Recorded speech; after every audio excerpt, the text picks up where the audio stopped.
उत्तर प्रदेश के मुख्यमंत्री योगी आदित्यनाथ के दिशा निर्देश पर पूरे प्रदेश में लगाए जाएंगे 35 करोड़ पौधे, जिसको लेकर बनेगा विश्व रिकॉर्ड। आपको बता दें, देवरिया जनपद में भी 36 लाख पौधे लगाने का लक्ष्य रखा गया। वहीं आज देवरिया जनपद के ग्राम माधोपुर से पौधारोपण का कार्यक्रम पूजन पाठन के साथ शुरुआत हो गई। वहीं जिसमें मुख्य अतिथि के रूप में पहुंचे राज्य मंत्री प्रभारी आयुष खाद्य सुरक्षा मंत्री डॉक्टर दयाशंकर मिश्र दयालु जी के द्वारा पूजन पाठन के उपरांत वृक्षारोपण किया गया। साथ ही उन्होंने कहा कि वृक्षारोपण के बाद उसका देखभाल भी बेहद जरूरी है, क्योंकि पौधा तो लगा दिया जाता है लेकिन देखभाल के अभाव में वह सूख जाता है। लेकिन हमें इस तरह से नहीं करना है। जो पौधा हम लगा रहे हैं उसकी देख रेख करना बेहद जरूरी है। वहीं साथ में रहे रामपुर कारखाना के विधायक सुरेंद्र चौरसिया ने भी कहा कि पौधा हमारे जीवन की अहम अंग है, क्योंकि इसी के बदौलत हम जीवित रहते हैं और बिना पौधे बिना वृक्ष के हम अपने जीवन का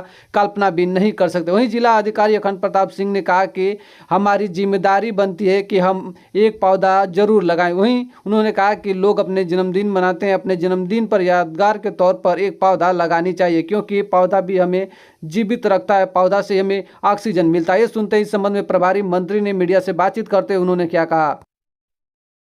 21,48,860 पौधे लगाने का लक्ष्य देवरिया जिले के लिए निर्धारित है। यह वृक्षारोपण 2 भागों में विभक्त है। तो आज 22 जुलाई और दूसरा है 15 अगस्त। आज के दिन मुझको इस अपने पूर्वजों की धरती, क्योंकि हम सभी लोग सरयू पारी ब्राह्मण हैं और हमारी ये पुरखों की धरती है देवरिया, तो आज इस जिले में आने का सौभाग्य मिला है। पूरे उत्तर प्रदेश में 35 करोड़ वृक्ष लगाने का लक्ष्य इस पर निर्धारित है, क्योंकि दुनिया के किसी भी हिस्से में कह सकते हो, प्रदेश में, देश में, संसार के किसी भी एक राज्य में होने वाला सबसे बड़ा वृक्षारोपण है। पिछले वर्ष भी जो संख्या थी वह भी Guinness book of world record में शामिल थी। दुनिया के न जाने कितने देशों की आबादी इतनी नहीं है जितने की वृक्षारोपण का एक वर्ष का लक्ष्य है। निश्चित ही ये पौधे आने वाले कल के लिए, हिंदुस्तान के लिए, उत्तर प्रदेश के लिए ये प्राणवायु का काम करेंगे। आपने पिछले दिनों कोरोना में देखा कि ऑक्सीजन के सिलेंडर के ऑक्सीजन की कमी के बगैर कितने लोगों ने अपने प्राण गंवा दिए। तो ऑक्सीजन की जान, ऑक्सीजन पैदा करने वाले ये पौधे होते हैं।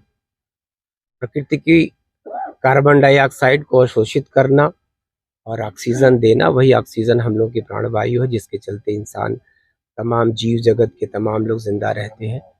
तो वन क्षेत्र का उत्तर प्रदेश में वैसे भी बहुत अभाव है, इसलिए ये प्रत्येक जिले में जो लक्ष्य है तो सबको पूरा करने के बाद आने वाले दिनों में हम उम्मीद करते हैं कि उत्तर प्रदेश का एक बहुत बड़ा भाग, मात्र 6% वन हमारे पास था, 15% हम मान के चल रहे हैं कि ऐसे ही हम करते रहे तो आने वाले दिनों में उत्तर प्रदेश में वन भाग का क्षेत्र जो है वो 15%। हमेशा वन लगाए जाते हैं सर, लेकिन उनका रखरखाव नहीं ठीक से किया जाता है। इतने बड़े पौधों के लिए ट्री गार्ड की कल्पना करना, इतने ज़्यादा लगे पौधों की, हम मान के चलते हैं कि कुछ पौधे ज़रूर नुकसान होंगे, लेकिन फिर भी हमारे जितने पौधे जिंदा रहते हैं इसी स्थान पर जहां आप खड़े हैं, इसके पहले भी वृक्षारोपण हो चुका है। जिस रास्ते से गुजर के हम आए हैं देवरिया शहर से होके, यहाँ सड़क के दोनों किनारे हमारे एकदम पौधों से आच्छादित हैं। तो मुझको लगता है कि ये वही प्रयास है जिसके चलते आज चारों तरफ आपको वृक्ष दिखाई दे रहे हैं। तो इन प्रयासों के चलते ही आने वाले दिनों, मैंने आपसे कहा, उत्तर प्रदेश में उत्तरांचल के बंटवारे के बाद वन क्षेत्र बहुत कम हो चुका था। उसी को पूरा करने के लिए ये महाअभियान चला के वन विभाग के द्वारा वृक्षारोपण किया जा रहा है। जनता जागरूक हो रही है, समाज के लोगों ने पेड़ की महत्ता को, वृक्ष की महत्ता को इस पिछले दिनों जाना है। हमारे समाज में वृक्ष की पूजा की जाती है, पीपल की, बरगद की, नीम की, पाकड़ की, गूलर की। ये हमारे वो पौधे हैं जो औषधि भी हैं और प्रकृति के सबसे बड़े ऑक्सीजन उत्पादक पौधे हैं। तो मुझको लगता है कि हमारा समाज वृक्ष की महत्ता को जानता है, सदैव से, आदिम हमारे सनातन परंपराओं से। तो वृक्ष का हर भारतीय, हर उत्तर प्रदेश का निवासी, उसको जोड़ा गया है, गांव के किसानों को जोड़ा गया है, शहर को जोड़ा गया है, स्कूल कॉलेज को जोड़ा गया है, बच्चों को जोड़ा गया है, छात्र छात्राओं को।